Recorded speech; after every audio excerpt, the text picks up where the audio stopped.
Good morning student. कल हमने संविधान निर्माण के बारे में हमने चर्चा की थी। संविधान सभा जिसमें प्रारूप समिति के अध्यक्ष बने थे डॉक्टर भीमराव अंबेडकर। आज हम बात करते हैं संविधान निर्माण के लिए संविधान सभा ने जो कदम उठाए थे उसकी चर्चा हम करेंगे।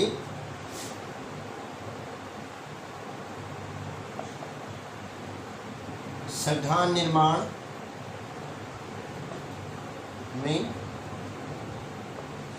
उठाए गए कदम और इसके साथ साथ उन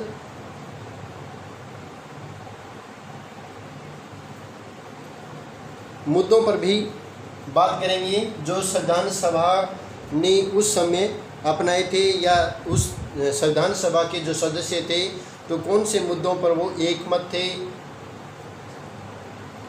सबसे पहले हम बात करेंगे संविधान सभा में एक जो व्यवस्थित और खुले और व्यापक रूप से जो है समान स्तर पर काम किया था। आधारभूत जो नियम थे, आधारभूत नियमों की एक श्रृंखला बनाई गई थी संविधान सभा के द्वारा, जिसमें डॉक्टर भीमराव अंबेडकर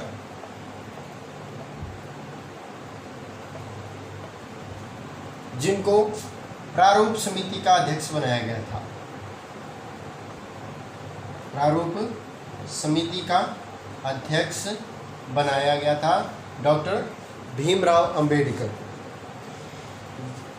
और इन्होंने संविधान के निर्माण में जो संविधान के प्रारूप की जो चर्चा करने के लिए तैयार किया था और एक उपबंध पर लगभग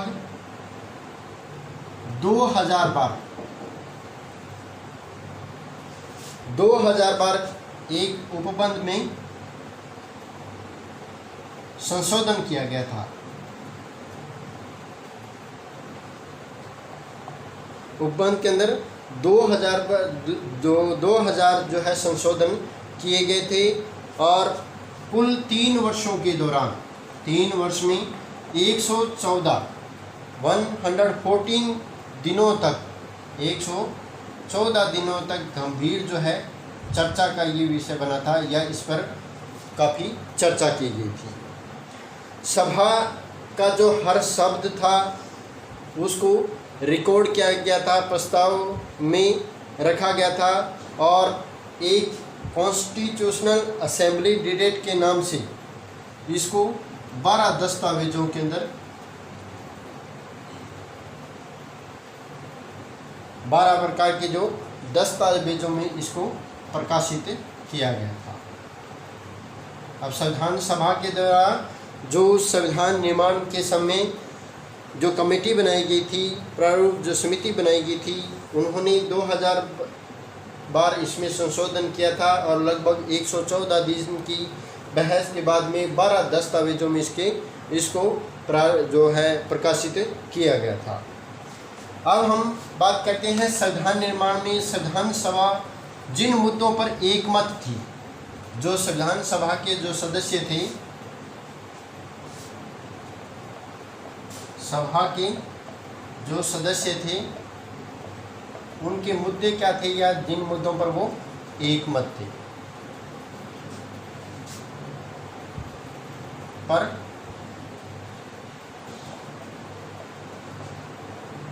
जिन मुद्दों पर एकमत थे उसमें से सबसे पहले था सार्वभौमिक वयस्क मताधिकार। सार्वभौमिक वयस्क मताधिकार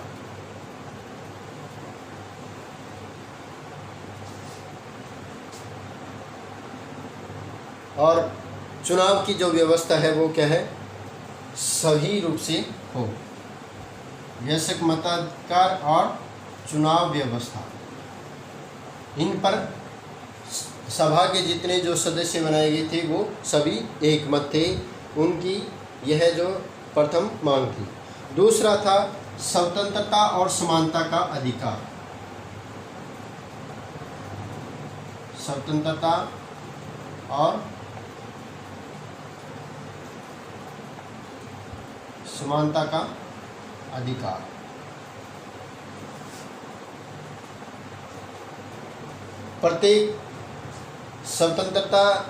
प्रत्येक नागरिक को स्वतंत्रता मिले, यानी पूरे देश में स्वतंत्रता, और इसके साथ साथ जो नागरिकों को अधिकार दिए गए उसमें सभी को, चाहे वो किसी भी धर्म से संबंधित हो, सभी को बराबर का अधिकार मिलना चाहिए। तीसरा था सभी के हितों की रक्षा, हितों की रक्षा, और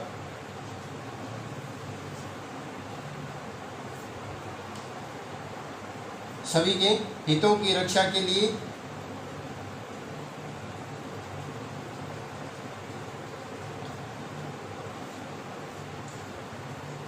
जो है आवश्यक प्रावधान किए गए थे।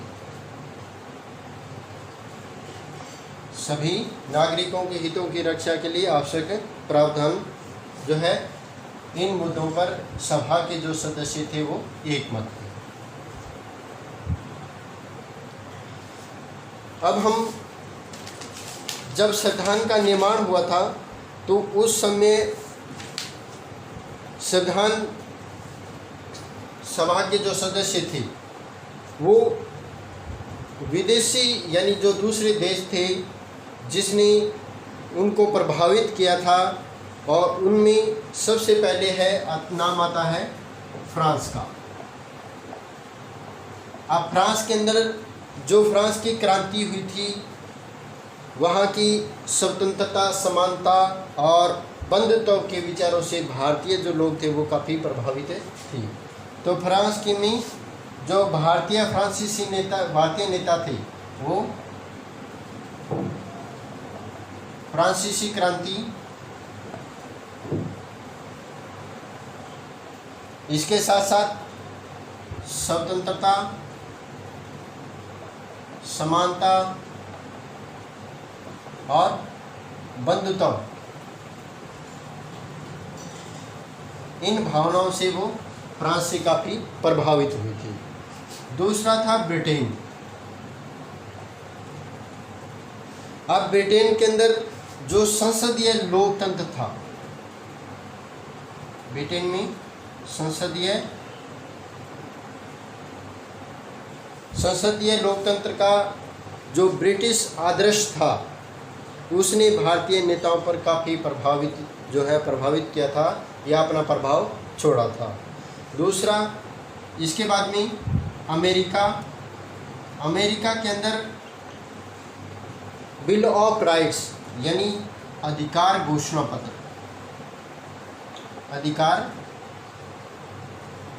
पत्र, जिसको नाम दिया गया बिल्स ऑफ राइट।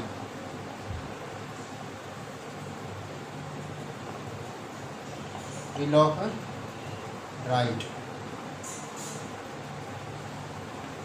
अधिकार घोषणा पत्र को कहा जाता था बिल ऑफ राइट्स, ने भी भारतीयों पर काफ़ी अपना छाप छोड़ी थी या प्रभावित किया था।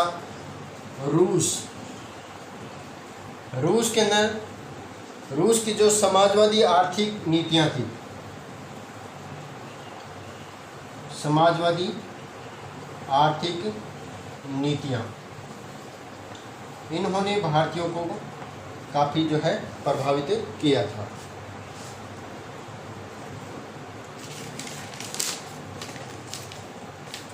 अब हम बात करते हैं भारतीय संविधान की जो प्रस्तावना थी, इसमें कुछ आदर्श दिए गए थे। आदर्शों की जो चर्चा है वो किस प्रकार होती है।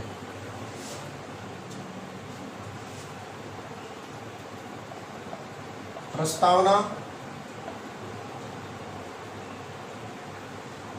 के आदर्शों की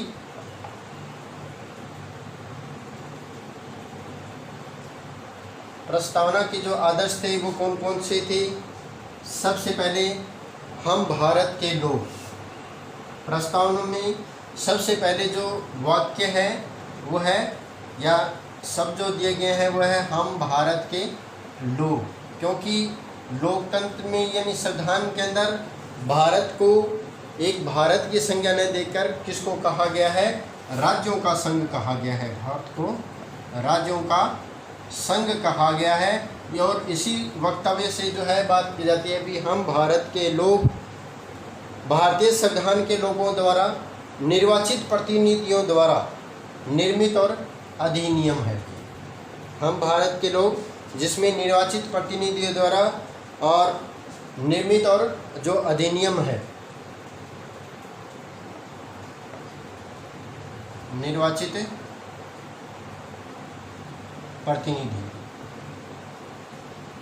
सरकार का जो निर्माण है करते हैं, वो संविधान के अंदर जिस चीज़ की व्याख्या दी गई है, हम भारत के लोग में जो निर्वाचित प्रतिनिधि हैं उसके द्वारा सरकार का जो है निर्माण किया जाता है। दूसरा है प्रभुता संपन्न, प्रभुता संपन्न, लोगों को प्रत्येक से जुड़े रहना या आपस में जुड़े रहने के लिए फैसले लेने का जो है अधिकार है। कोई भी बाहरी शक्ति है वो भारतीय सरकार पर किसी भी प्रकार का जो है दबाव नहीं डाल सकती। प्रभुता स्वयं क्या है, स्वयं के फैसले लेने में स्वतंत्रता, स्वयं के फैसले लेने में स्वतंत्रता। तो कोई भी विदेशी जिस पर सरकार के ऊपर किसी भी प्रकार का जो है वो दबाव नहीं डाल सकती। प्रत्येक भारतीय नागरिक को जो अपने फैसले हैं वो लेने की आज़ादी है, स्वतंत्रता होती है। इसके साथ साथ बाहरी जो शक्ति है वो भारत की सरकार पर किसी भी प्रकार का आदेश जो है वो जारी नहीं कर सकती। इसके बाद में हम बात करेंगे समाजवादी। अब समाजवाद यानी कानून में ऐसे नियम बनाए जाए जिसमें सामाजिक और आर्थिक असमानताएं दूर हों। सामाजिक असमानताओं को दूर करना, ये भी भारतीय संविधान का प्रमुख आदर्श माना जाता है। धर्मनिरपेक्षता, क्योंकि भारत जो है विभिन्न धर्मों का रहने वाले जो है लोग यहाँ पे रहते हैं, विभिन्न संप्रदायों को मानने वाले लोग यहाँ पे हैं। तो यहाँ पर किसी भी प्रकार का जो है धर्म से संबंधित जो है पक्षपात और असमानता या पक्षपात या भेदभाव नहीं होगा।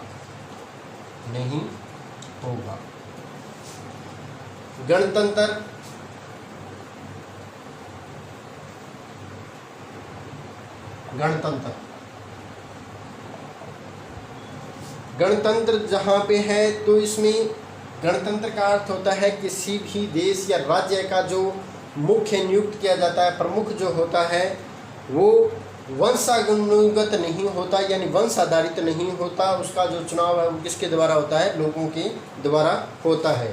तो गणतंत्र के अंदर राष्ट्र का जो मुखिया है, राष्ट्र का मुखिया यानी राष्ट्रपति जो है वंश आधार पर न हो, वंश आधारित नहीं, वंश आधारित नहीं होता। जैसे किसी राजा का पुत्र जो है आगे उस शासन व्यवस्था को संभालता है, ऐसी व्यवस्था जो है भारतीय लोकतंत्र में यानी गणतंत्र के अंदर नहीं दी गई है। इसके बाद में लोकतंत्रात्मक,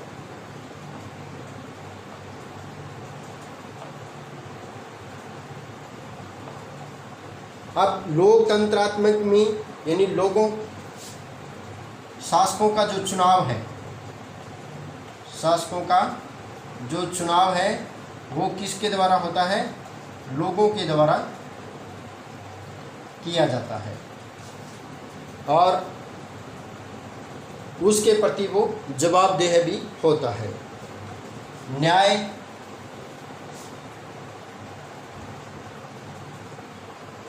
अब न्याय में क्या था, नागरिकों के साथ जाति, धर्म, लिंग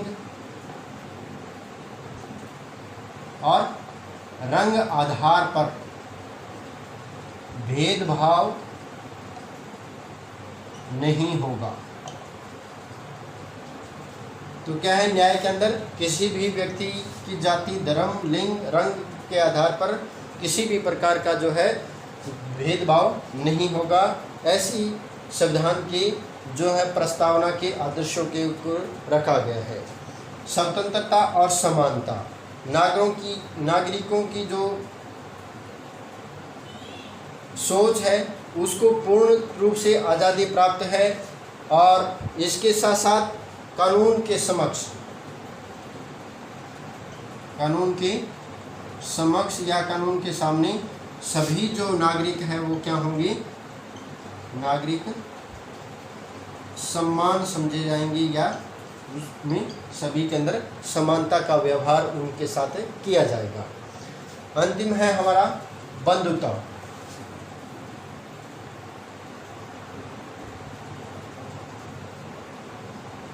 बंधुत्व सभी भारतीयों का जो आचरण है,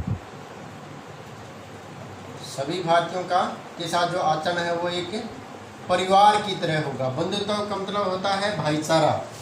तो परिवार के सदस्यों की परिवार की तरह जो है व्यवस्था होगी। सभी नागरिक या सभी समुदाय के जो लोग हैं, भारतीय जो नागरिक है वो एक परिवार की तरह है। तो ऐसी व्यवस्था भारतीय आदर्शों के अंदर प्रस्तुत की गई है।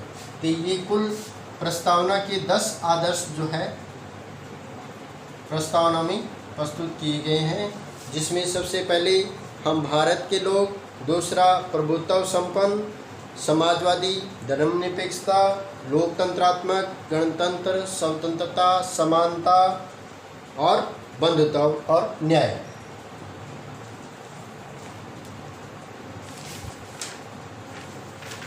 तो ये कुछ प्रस्तावना की जो है आदर्श प्रस्तुत किए गए थे। इसके बाद में हम चर्चा करेंगे भारतीय संविधान की विशेषताओं के बारे में, हम कुछ चर्चा करेंगे और इसके साथ साथ एनसीईआरटी के जो क्वेश्चन दिए गए हैं उनमें से कुछ क्वेश्चनों को हम रिपीट भी कर देंगे। Thank you.